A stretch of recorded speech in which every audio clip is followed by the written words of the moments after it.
Guess who's back? Back again, again. It's me. I'm back again. Yep. Once again, no real idea of what I'm going to talk about in this video because I just booted Minecraft because I wanted to play the game and procrastinate on my internship. Yep.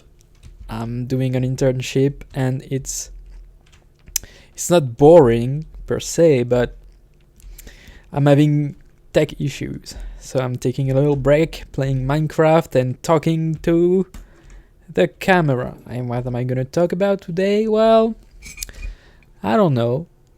I've yet to decide, to be honest.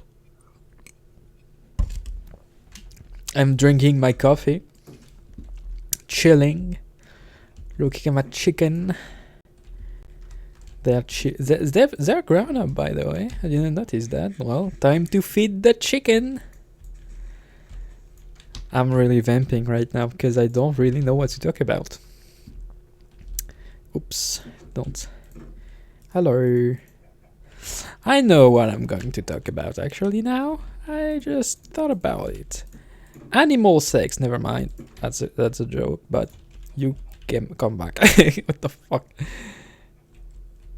Okay, there you go. I'm going to be talking about animal sex.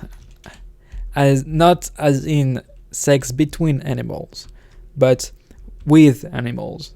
No, I'm kidding, to be honest. That's not a good topic for a video. Maybe when I'm more experienced and I've built a stronger rapport, I can talk about this type of bullshit. But right now I need to talk about some. Where the fuck is this? Hey! To talk about something a little softer. And I know what I'm going to talk about. It's what's drum roll, please.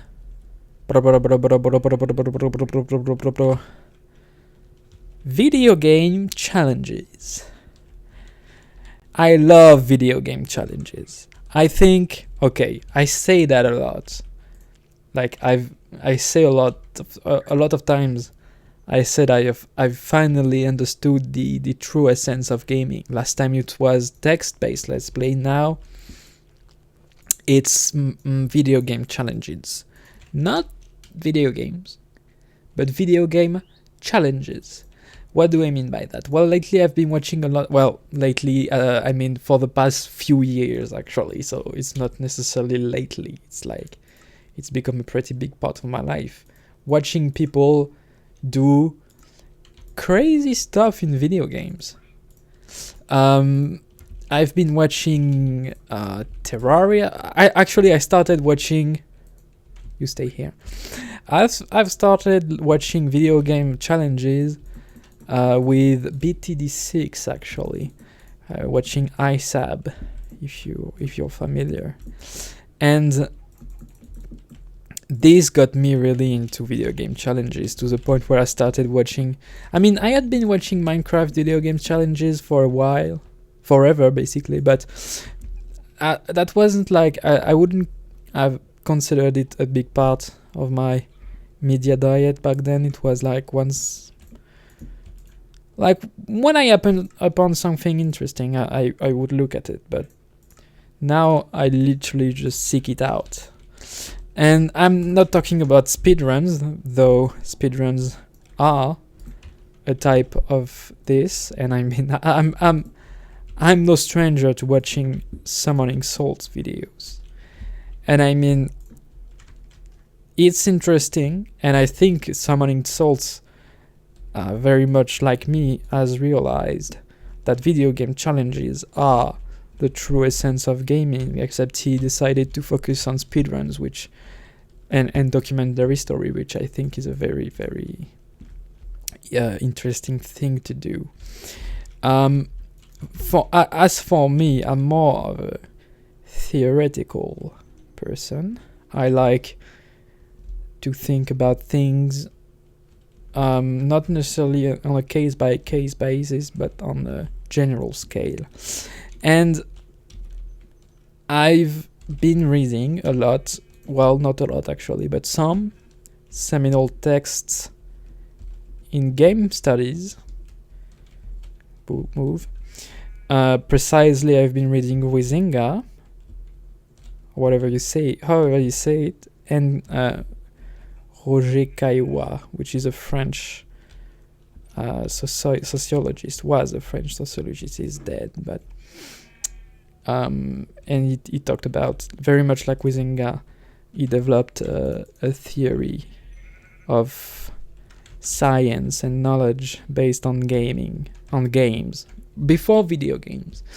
And in these books, especially in Roger Kyih's book, you have he describes in a way how games can become games of their own. What do I mean by that? Well, exactly what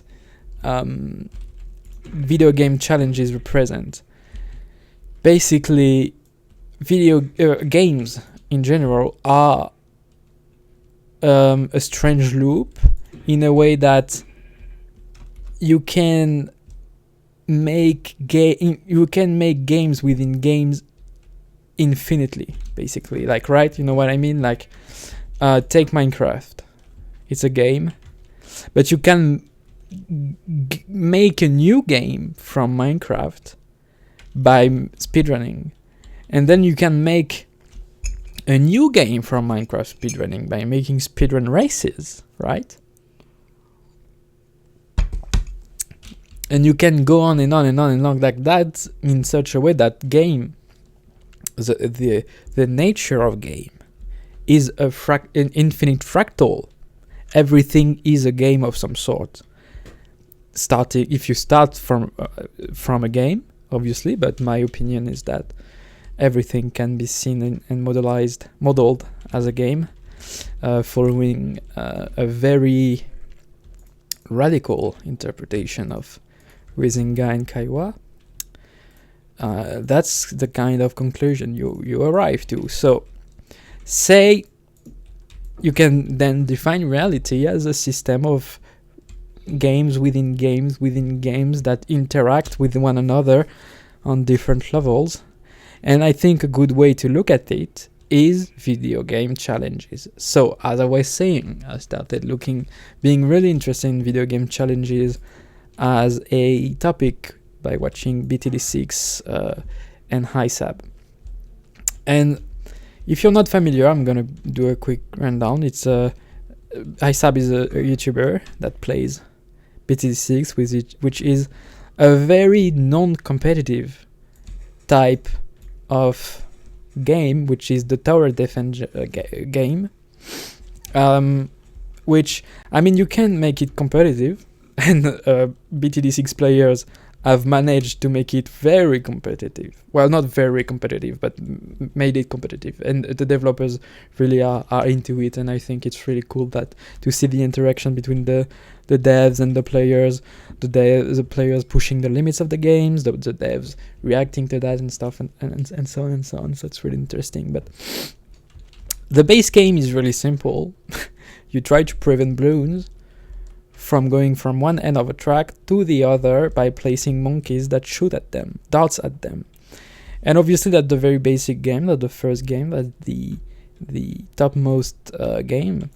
But then you can make, out of that you can make basically an infinite amount of games, a few of which have been made by Ninja Kiwi themselves, which is Ninja Kiwi is the development team behind BT6. So you have races, you have boss fights, you have contested territory, which is a type of King of the Hill PvP game mode where each and everyone tries to outscore each other to gain points. But basically, you have an initial game which turns in itself into a bunch of different games, okay, right? But then these initial different games that have been made by either the players or the devs themselves turn into games. So you have a third tier. So for instance, take a pretty popular challenge in BTD6 is the 2 million pops. Basically, in a standard run of BTD6, you have 2,000 balloons worth, 2,000 pops worth of balloons that attack you, right? And a bit more than 2 million. And you need to get all of these points onto one of your towers. So basically, it's a one tower challenge, except you can have more than one, as long as they don't deal more than 40,000 damage. So you have this really interesting sub game, which is 2 million pops. It needs to be done obviously on the hardest difficulty, Chimps mode. But some people found that 2 million pops was too easy, and 2 million pops was to some extent introduced to the game via the developers, because completing a 2 megapop challenge grants you an achievement on Steam. But I think it was added after the people started doing it, so I don't know. But then there was a new game that was introduced by the community, which is a competition to see who could make which tower are able to complete this challenge, and to obviously outcompete your people by making 2 megapops, by accomplishing the 2 megapops challenge with as many different towers as possible, and to do it with towers that were thought to be impossible, and so on and so forth, right? So you have a third tier of game here. And on the same tier, but different rules were made, where like you have the one tower challenge, 1 TC, 1 tower chimps, where one tower has to get all the pops. And then you have the true 1 tower challenge, chimps, which is you can't even put towers on the field that get 0 pops, 0 points, right? So you have a bunch of fractally generating games from one initial games that lots of them, like the devs, did not think about and really weren't meant to be honest. The 2 million pop challenge, or even chimps as a concept, the hardest difficulty was inspired by a challenge from BTD5 that was made up by the community, right, of BTD5. So it's really interesting, and then you get into like a fourth level of competition, which is people recording themselves doing these challenges, and then it's a competition to see who's better at making the video, who gets the most views, or whatever. But it's the rules are a bit more arbitrary, right? Not as easy to isolate. But I think it's possible to consider a game, because if you did it on your own, the point of the game is solely to win the challenge. But if you do it in public, I think for the viewer, the challenge becomes different, and the game becomes different. The same way that a private football game is not exactly the same game as a public football game, right? Because the people watching the football games are playing an entirely different game, which is, to outcompete the fans of the other team. Take football, as in the soccer, right? British people are very, very familiar with that. Obviously, French people as well, but like you have rabid fans, and I don't mean that in a very bad way, except for some people, but like when your team wins, it's considered a win, not only for the team, obviously, in the original game, but it's also considered a win from the fans of that team in the game of fandom, I think. And obviously you have that then in when the BTD6 organizes boss runs, challenges, and tournaments with different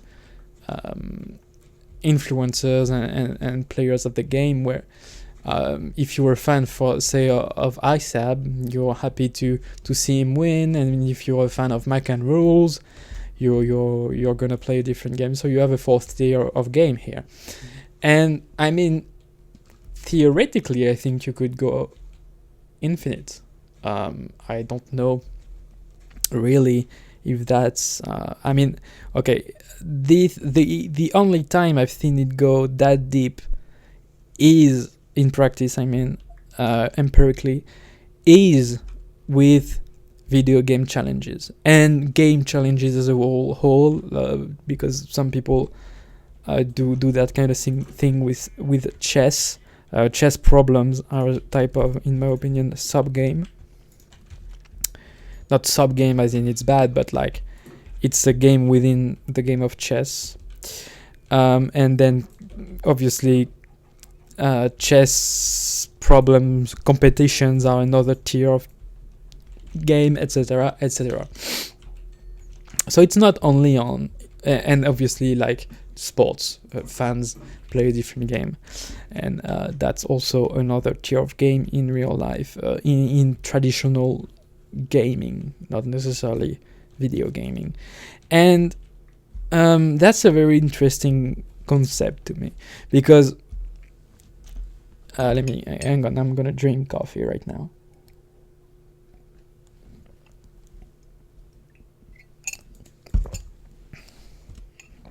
Because once I started noticing it with video games challenges, you kind of automatically start seeing it basically everywhere. And not only in the very traditional sense of game that was video games and everything, but basically in every single thing humans partake in, where people people do things not for their original purpose, or basically exploiting rules and stuff like that. You know what I mean? I'm not sure how to say that very clearly, and I'm trying to work it out as I'm saying it right now, because this is off the cuff. But let me think a little bit, because obviously I'm not saying that these games don't exist, because they do. And I'm not saying, well, I'm trying to say something. I'm not sure I know what I want to say, you know what I mean? I will not cut any of this, by the way. I just take the raw recording and upload it to YouTube, so skip ahead maybe 5 or 10 seconds until I find out what I want to say and how I want to say it. What I mean is, take something that's not necessarily seen as a traditional game, and I'm trying to find an example that's easy to understand and not too controversial.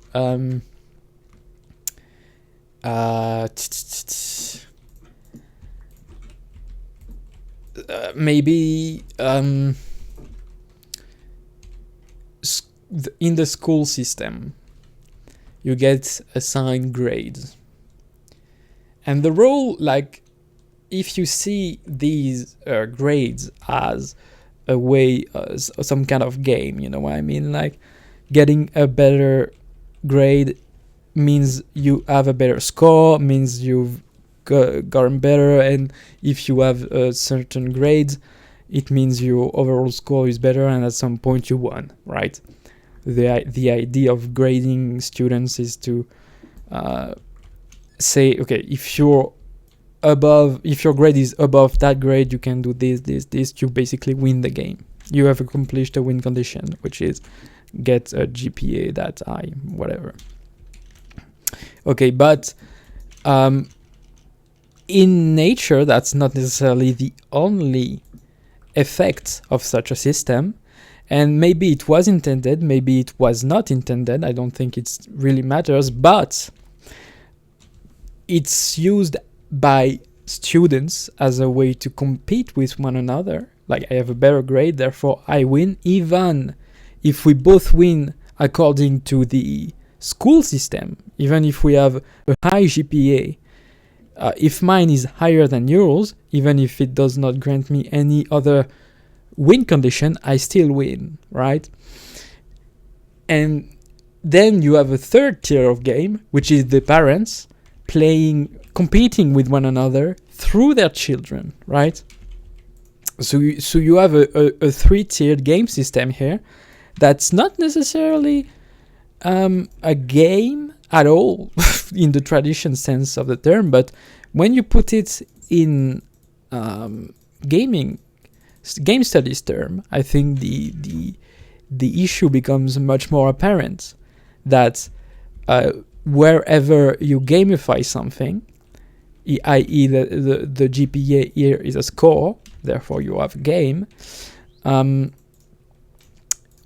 different type of maybe unexpected games will take place, which are not necessarily you don't want them. Like, you don't want children to compete with one another. You want children to get better grades in theory for their own betterment, but at the end of the day, like, it's really a competition between parents pitting their children against one another to win, and it becomes a very individualistic endeavor, and it's not favorable for the kind of ecosystem you want in a school, unless that's the goal. Obviously, as I said, it might be intended for it to work that way. Anyways, whether it's intended or not really does not matter for the analysis. And it's the same with money, right? The goal, the initial goal of money was not to create some sort of game where the more money you have, the better scoring you are, and the better you are, but that's what people do with it. And then the more inventive you are when it comes to getting and keeping your money, the better you are, and it becomes an infinitely tiered game of how to make more money, how to, you know what I mean? And even if it's not the original goal, it doesn't really matter, because that's how people are using it. I mean, that's a pretty class. There is a saying about that. The purpose of a system is what it does, not what it's intended to do. And I think it's a pretty interesting way to look at it from a game studies perspective, especially when you go deeper into Roger Kyih's theory. You can get a lot of interesting models for social life that you would not get with other theories, in my opinion. And really, you can, because in my both my examples I used money and grades in school, but which are numbers, and obviously it's very easy to compare it with a score, right? A video game score on Tetris, for example. But I think it's possible to extend it even beyond that, because a score is not necessarily... Some games don't have scores, and you still can win them. And the win conditions are much, much more unclear. And I think that if you really want to model society and systems and things according to games, you need to reckon with that, because obviously some games have very obscure win conditions. Sometimes even finding the win condition of a game is the win condition, right? And I think that's probably the closest you can get to, like, philosophers play a game where the point of the game is finding the win condition of the game, right? And obviously this is an unwinnable game. And that's why philosophers keep philosophizing and finding new ways to find new things. Obviously this is not very a good model because I just came up with it right now as I was speaking. So, but I think it's interesting anyways. I probably should get back to work, so I'm gonna leave it here. Mining a little bit in Minecraft. I hope the next video is gonna be funny, because this is 2 videos in a row where I'm not really saying funny shit and I want to be funny. So anyways,